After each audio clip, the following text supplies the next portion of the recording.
But just to to get to one point you mentioned about the variations. Now, to me, again, it would make sense that the variants that we're seeing are a result of the vaccination program, but the mainstream again is denying that and saying it's actually the unvaccinated that are causing the variants. So, can you speak to that? If we were to go back a year ago, everybody was unvaccinated. So we'd all agree on that. And a year ago, we would have a dozen different strains with no dominant strain. So everyone would agree in the unvaccinated condition, we have many different strains, and there's no particular dominant one. And there's a collaboration between Boston and the Mayo Clinic. The company in Boston is called Inference, and it's the Mayo Clinic academic group. And they have a million cases that they're sequenced. So they know exactly what strains people have, and they know the regions where they're vaccinated. And the first authors, Neeson and colleagues, they have concluded that once you get to 25% vaccinated, then of the dozen or more strains, one of the strains will come forward because the strain has figured out how to get past the vaccine. And that's exactly what Delta did. What initially triggered Delta was the Sinovac vaccine, the Coronavac vaccine, which is the killed whole virus vaccine. That's what caused Delta to emerge in India. Then it became the emergent and dominant strain in the UK and now in the United States. And I can tell you back in April timeframe, Delta was just a small percentage, and it quickly went to 30%, then 80%. Now our departments of community health in Texas are telling us it's 100%. I mean, why? Because Delta has figured out how to get past the vaccines. It's just like giving everybody a narrow spectrum antibiotic. Wouldn't we expect there'd be a resistant bug? Of course we would. That's the reason why it's ill-advised and not good strategy to vaccinate large numbers of people. We don't do this for anything else. For the pneumococcal vaccine, we just vaccinate high-risk seniors. Shingles vaccine, the same thing. We don't, for prevalent diseases, we don't vaccinate the whole population. So here we are in the middle of an outbreak, middle of a pandemic, and our governments are pushing for more vaccines. We've got the Delta variant that's literally just laughing at these vaccines, scooting right past it. And a wonderful paper by Venkata Krishnan and colleagues showed what's called antigenic escape. That is, certainly for Pfizer, the Delta virus is just, the vaccine can't hit it. The antibodies from the vaccine cannot hit Delta enough to slow it down. Actually, the week ending August 6th in Israel, 83% of all the COVID cases in Israel are in those fully vaccinated.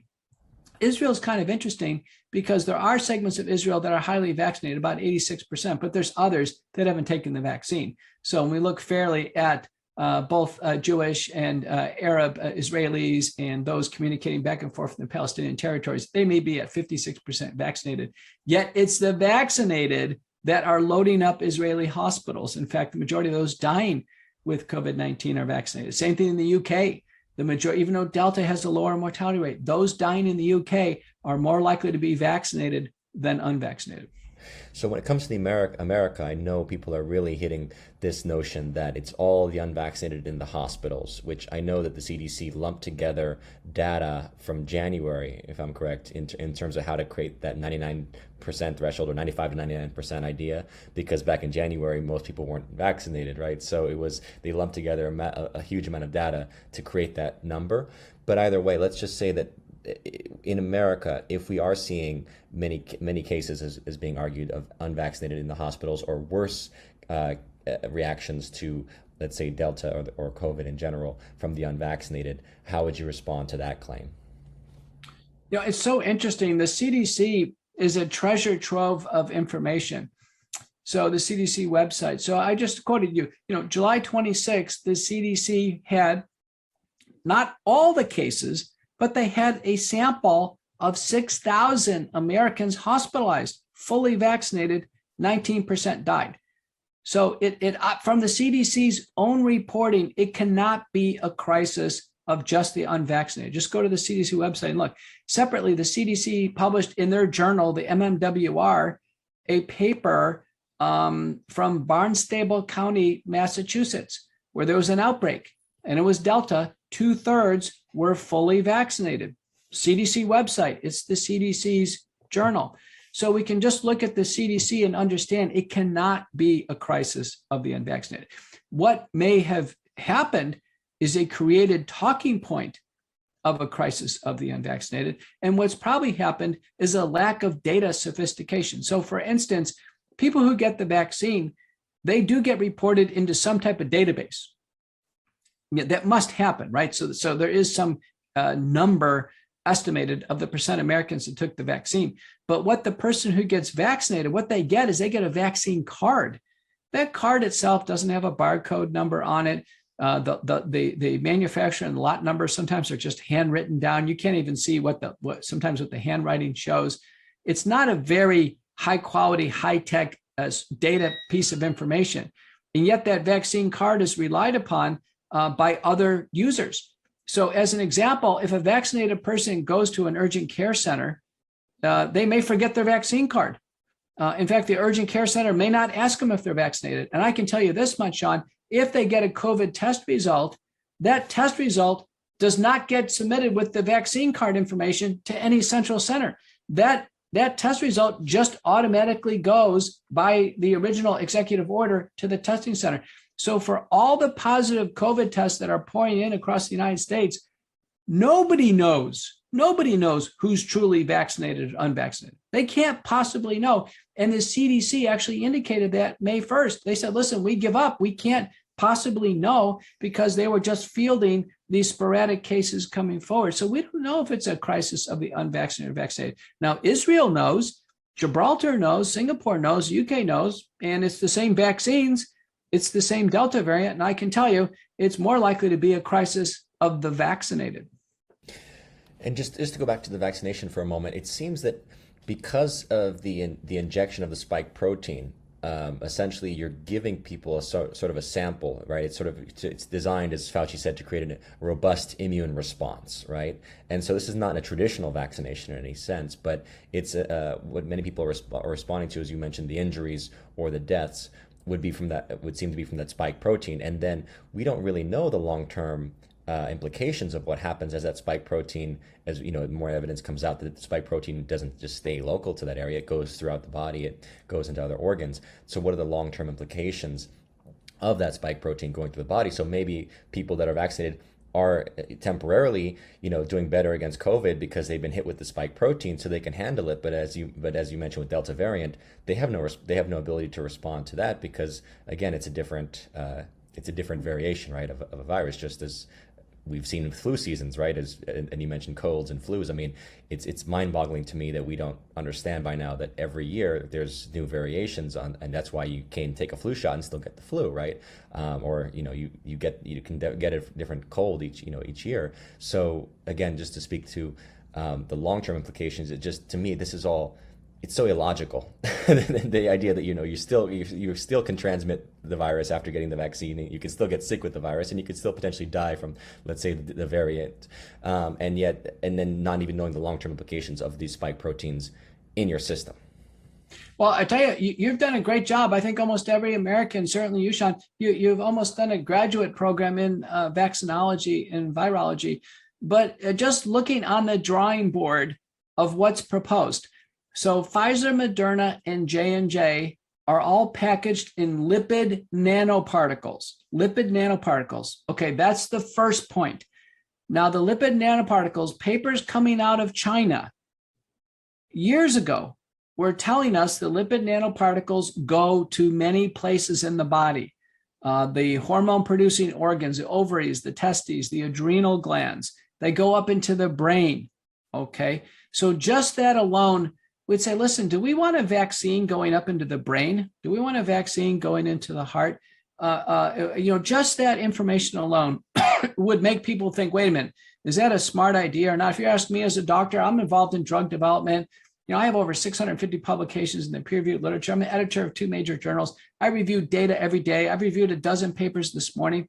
If you were just to ask me, Dr. McCullough, would it be wise to create a vaccine made with lipid nanoparticles and have it distribute to all the vital organs in the body and do it in hundreds of millions of people without any prior safety data? I'd say, you know what? I don't think that's wise. Now, if you loaded the question even more and you said, these vaccines are going to trick cells, really critical cells, into producing a dangerous protein, what's called the spike protein. These are the little spines on the ball of the virus.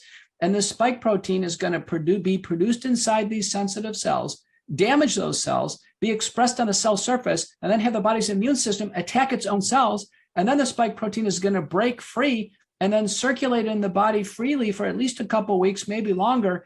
And then the spike protein cause damage to blood vessel cells, cause blood clotting, and have this go on for weeks, if not longer, in our vital organs. I would tell you, under no circumstances should a product that has this type of vision, this type of mechanism of action, I don't care how high the antibodies are that are generated against the spike protein, I would say, you know what?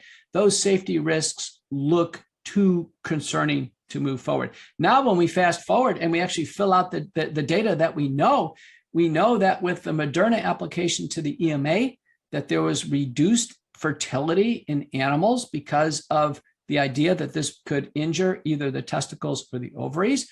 We have a report that Pfizer submitted to the Japanese authorities in animals demonstrating that the lipid nanoparticles hyperconcentrate in the ovaries while they wash out of other organs. We have countless numbers of reports from women where their menstrual periods have been irregular. Postmenopausal women start having menopausal bleeding. So there's an obvious concern regarding women's health. We know that the FDA, the CDC, and Pfizer, Moderna, and the manufacturers in the registrational trials all agreed or knew that pregnant women were excluded, women of childbearing potential, not able to guarantee contraception were excluded, COVID recovered patients like myself excluded, patients with suspected COVID illness, positive antibodies, all excluded. They're excluded for a reason, because there are human ethics committees involved, and they know those groups could either be harmed by the vaccine or they would not benefit, or both. And in fact, that's the case. Now we've learned that these groups are harmed. Let's take COVID recovered. There are 3 studies showing when COVID recovered patients take the vaccine, which they shouldn't, by the way. Remember, the FDA and they were excluded from clinical trials. Anybody excluded from clinical trials, that's a signal. Don't take the product. But they went ahead and took the vaccine anyway.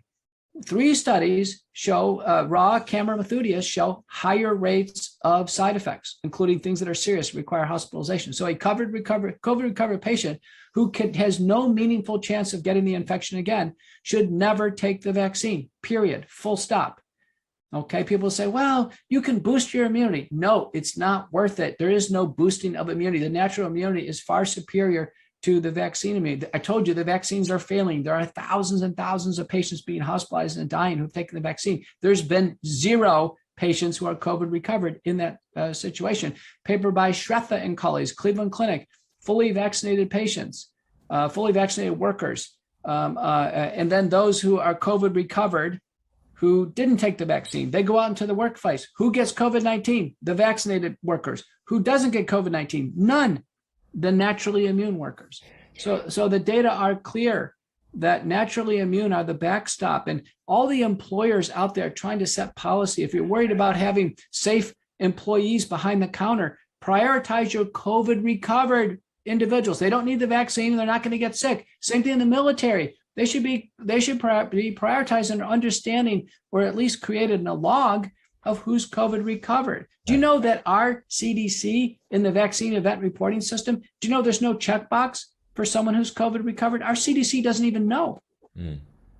And there could be an antibodies test though, right? I mean, you could test for antibodies to know if you had the antibodies against COVID, right?